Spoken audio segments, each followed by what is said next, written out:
Man, no one expected this, right? A company offering a great alternative for Adobe Photoshop, Illustrator, and InDesign called Affinity that says, you know what? Subscriptions? Nah, so boring. Everyone's doing that. So, you know what? Let's make it free instead. Like, what is that? That doesn't happen in the real world, right? Because the apps are still the same. In fact, in my opinion, they've improved them even. But het is niet al goed nieuws wat de klok slaat, as we say here in Belgium. I think. Maybe I'm making that up. But anyway, let's talk about the new Affinity. The good news and the bad news. Maybe. Possibly. Probably? I don't know. Okay, so first of all, it's free. The company that bought Affinity, Canva, because that's what happened, they made it free. And free without limitations. Well, sort of, but more on that later.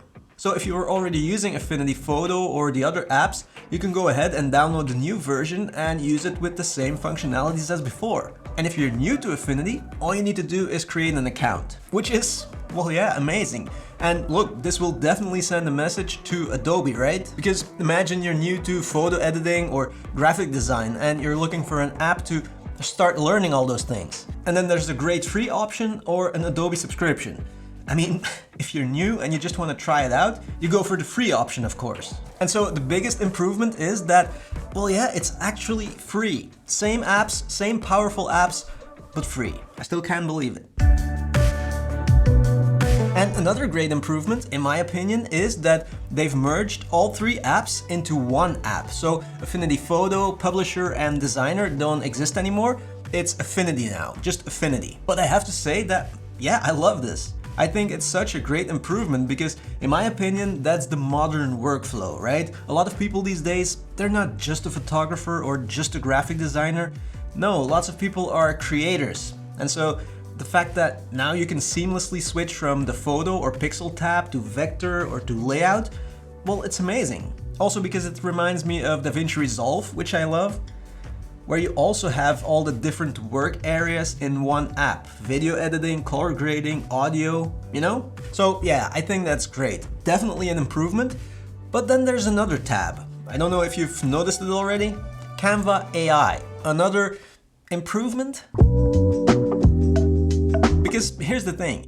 This new improvement they've added, Canva AI, is not free. So if you want to use these AI tools like Generative Expand or Generative Fill, and there's a bunch more, but if you want to use them, you'll have to buy a subscription. Now, for me, this is actually perfect because that was always my biggest problem with Adobe. You know, I was always using just the basic features and never the new AI features that they kept adding. So I was always like, why can't they make a basic version of Adobe Photoshop that I can buy without a subscription? And then they can make a separate version with subscription for people who want all these new AI features that they keep adding. And so, yeah, that's what we have now. But it's free. You don't even have to buy it with a one-time payment. But all that being said, we have to be realistic here, right? In the end, they just want you to buy that subscription. That's their end goal. They want you to buy the subscription. They want to lure you in. Now, luckily, I've seen some videos about those new AI features that they've added. They're not great yet, so for now it's easy to ignore them. Well, for me at least. But what a lot of people don't know is that you can also edit raw photos with Affinity. So we have photo editing, pixel editing, transformative editing like Photoshop. We have graphic design and layout that you can now all do in one app, right?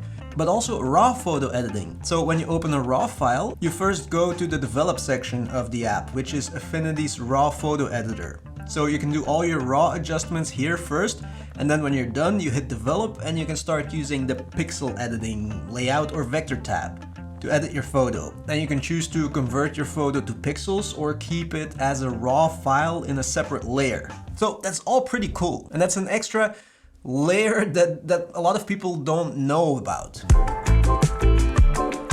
But is it a real actual replacement alternative for Adobe, Photoshop, Illustrator, and InDesign? Well, in my opinion, yes, I think it's a great alternative, especially if you're not yet using Adobe apps. But if you are already using Adobe apps, well, then it depends. Because look, I've made a few videos in the past already about Adobe alternatives, and I see always the same things in the comments section. There's people who made the switch to an alternative, and they think it's great, no problem at all. But then there are just as many people who try to make the switch and they can't do it. It doesn't work for them. They don't like it. They're too used to Adobe, or they're way too deep in the Adobe ecosystem. And so yeah, all I can say is that I bought the whole Affinity suite a year ago, maybe a little bit longer, and I've been using it ever since. And I love it. And now that it's free, same functionalities but free, that only makes it, well, even more accessible. And there's no reason anymore to not try it out, because it's free, you don't have to pay for it. If you don't like it, no harm done. So yeah, there you go. You decide. Now look, all that being said, it's not all good news, in my opinion, because I mean, a company that offers a free product, an excellent free product, not just like a taster product, that's a bit, I don't know, suspicious? You know what I mean? It's a company, and no matter how much I like a company, like Blackmagic Design for example, I love them, I think they're doing a lot of things right, but I always know in the back of my mind that they're just a company, and companies change, companies need to make money, the people who run the company, you know, might get replaced, and so a company that I love today, I might not like anymore in a year from now. But I know that. Remember CapCut for example? That video editor? I made a few videos on CapCut because I really liked it, and there was a free version and a paid version, right? But with the free version you could do tons of stuff. And for a lot of people, the free version was enough. And I also always used the free version to make my videos. But then suddenly, a year later or something, I don't know, I started getting more and more comments on those videos saying, but that's not free. What you did there, that feature, it's not free. Why do you say it's free? But those features were free when I made that video. So what's happening is that CapCut is putting more and more features that were once free behind a paywall.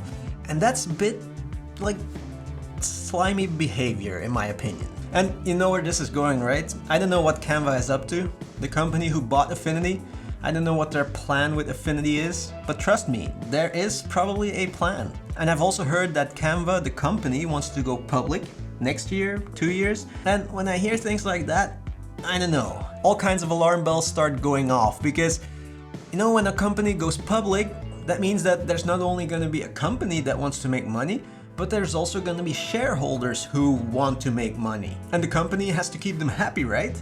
And I don't know, a lot of times it happens that the company can't keep both the users, the customers, and the shareholders happy. You know, it's one of the two. So yeah, I don't know what's gonna happen, but look, I hope we can keep using the basic version of Affinity for free forever. And you know, without them starting to sneak features behind a paywall, and that they just use that subscription for new AI features and stuff like that. But who knows, misschien doen ze wel een CapCut. But for now, I mean, enjoy it while it lasts, I guess. And we'll see. Thank you so much for watching, and see you in the next one.